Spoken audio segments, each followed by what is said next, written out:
La ralentir.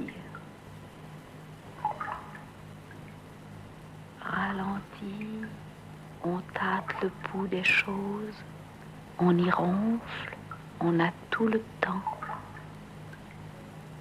Tranquillement, toute la vie. On gobe les sons, on les gobe tranquillement, toute la vie. On vit dans son soulier, on y fait le ménage.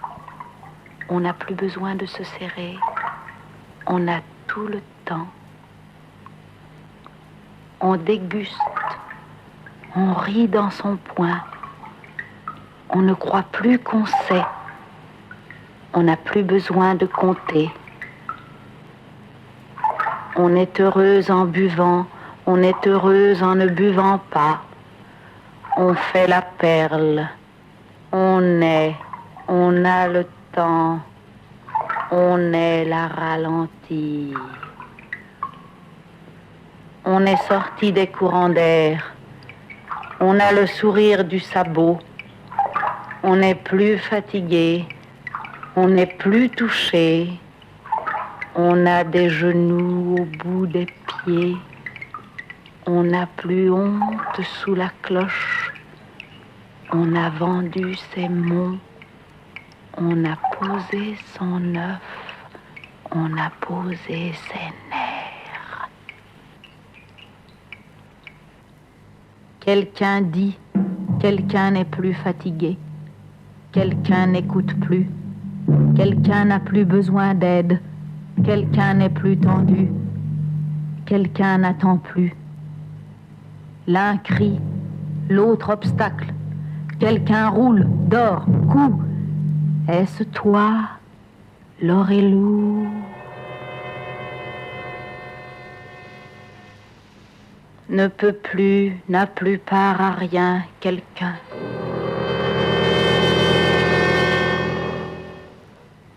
Quelque chose contraint quelqu'un.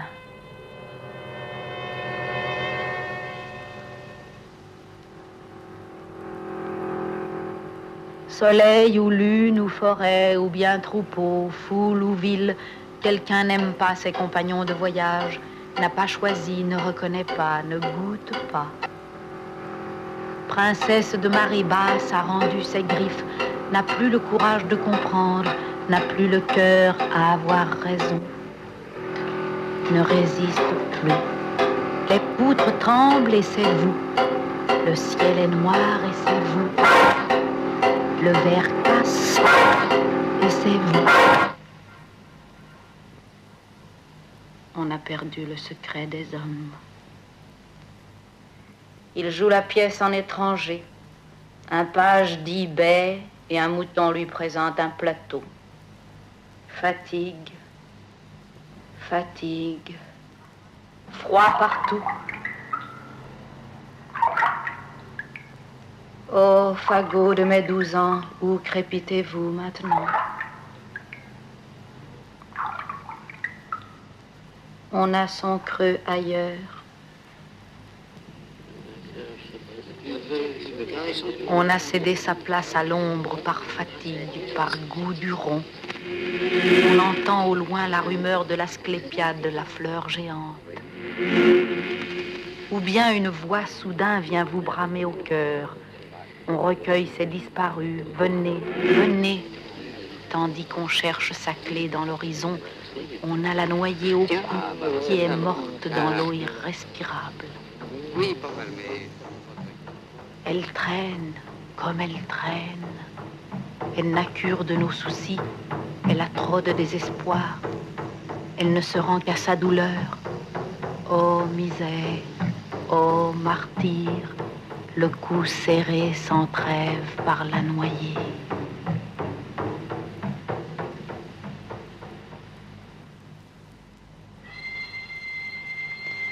On sent la courbure de la terre. On a désormais les cheveux qui ondulent naturellement. On ne trahit plus le sol, on ne trahit plus la blette. On est sœurs par l'eau et par la feuille. On n'a plus le regard de son œil, on n'a plus la main de son bras. On n'est plus vaine, on n'en vit plus, on n'est plus envié. On ne travaille plus, le tricot est là, tout fait, partout. On a signé sa dernière feuille, c'est le départ des papillons.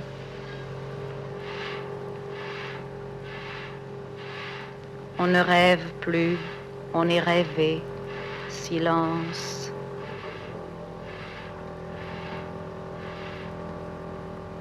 On n'est plus pressé de savoir.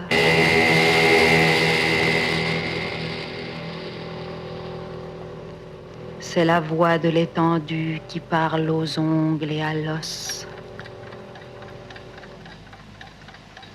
Enfin chez soi, dans le pur, atteinte du dard de la douceur. On regarde les vagues dans les yeux. Elles ne peuvent plus tromper. Elles se retirent déçues du flanc du navire. On sait les caresser. On sait qu'elles ont honte, elles aussi. Épuisées, comme on les voit désemparées. Une rose descend de la nue et s'offre aux pèlerins, parfois, rarement, combien rarement.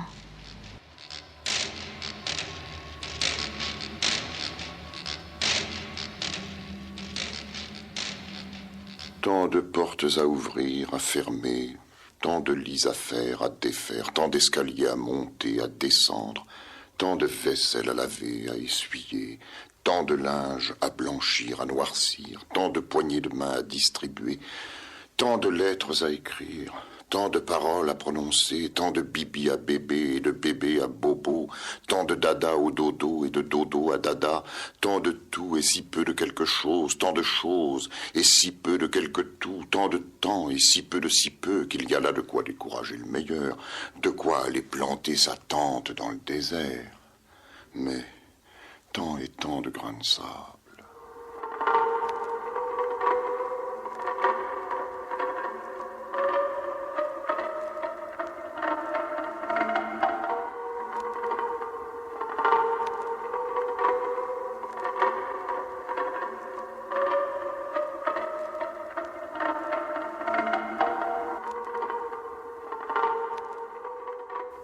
Le médecin avait endormi la femme sur le point d'accoucher. L'enfant naquit en dormant. La mère continua de dormir. L'enfant continua de croître en dormant. Quelle importance. Depuis longtemps, le médecin lui-même et les infirmières dormaient. Dans les rues, des millions d'hommes dormaient debout. Des millions d'autres dormaient couchés, dormaient assis, dormaient les yeux ouverts, dormaient au volant de leur voiture, au levier de commande de leur vide. Des millions mouraient en dormant, des assassins tuaient en dormant. Quelle importance. Personne n'était responsable. Guerre, fléaux gigantesques s'abattirent sur la terre. Des millions de machines entretuèrent des millions de machines. Effroyable collision de somnambules. Des millions de machines croyaient aimer ou haïr. Des couples se mariaient, des prêtres officiaient en dormant. Des millions d'hommes parlaient en dormant. Étudiaient, lisaient, inventaient, tenaient des discours en dormant. Certains demandaient asile aux femmes, demandaient à rentrer dans leur ventre, oui, de retourner à l'origine afin d'oublier qu'ils avaient oublié, qu'ils avaient perdu la mémoire en naissant. Une telle épaisseur de sommeil engendre les monstres du siècle.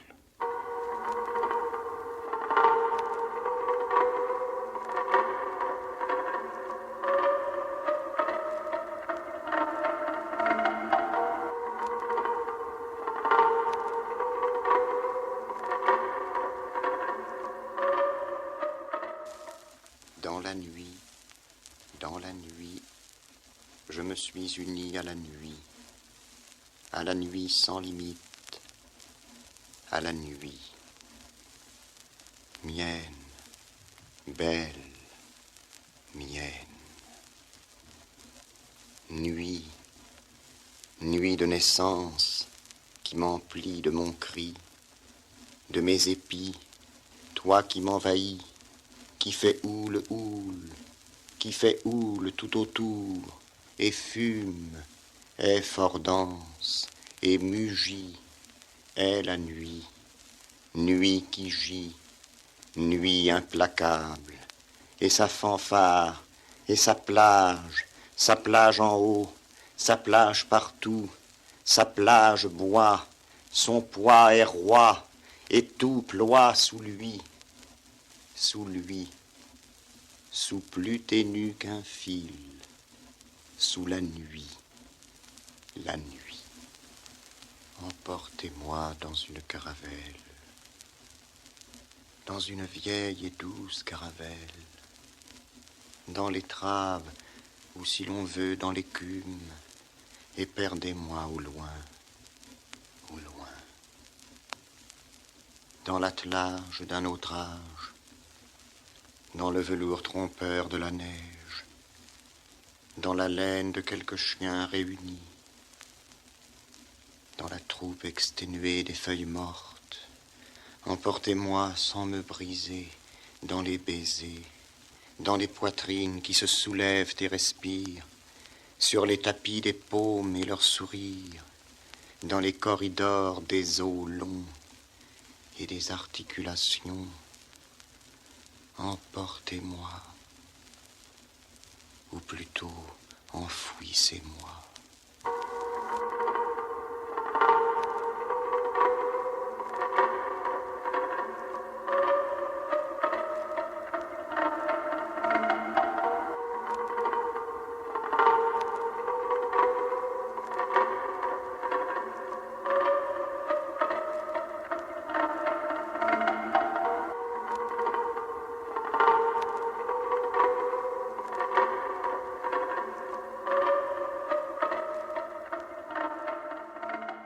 Rends-toi, mon cœur, nous avons assez lutté, et que ma vie s'arrête. On n'a pas été des lâches, on a fait ce qu'on a pu. Oh, mon âme, tu pars ou tu restes? Il faut te décider. Ne me tâte pas ainsi les organes, tantôt avec attention, tantôt avec égarement. Tu pars ou tu restes? Il faut te décider. Moi, je n'en peux plus. Seigneur de la mort, je ne vous ai ni blasphémé, ni applaudi. Ayez pitié de moi. Voyageur déjà de tant de voyages sans valise, sans maître non plus, sans richesse, et la gloire s'en fut ailleurs. Vous êtes puissant, assurément, et drôle par-dessus tout. Ayez pitié de cet homme affolé qui, avant de franchir la barrière, vous crie déjà son nom. Prenez-le au vol, qu'il se fasse, s'il se peut, à vos tempéraments et à vos mœurs. Et s'il vous plaît de l'aider, aidez-le, je vous prie. Le malheur, mon grand laboureur, le malheur, assois-toi, repose-toi, reposons-nous un peu, toi et moi. Repose.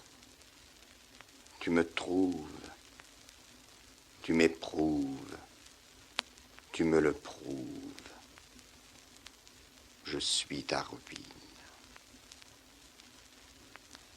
Mon grand théâtre, mon havre, mon âtre, ma cave d'or, mon avenir, ma vraie mère, mon horizon, dans ta lumière, dans ton ampleur, dans ton horreur, je m'abandonne.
M'approchant de l'inconnu, la sérénité de son visage me frappa.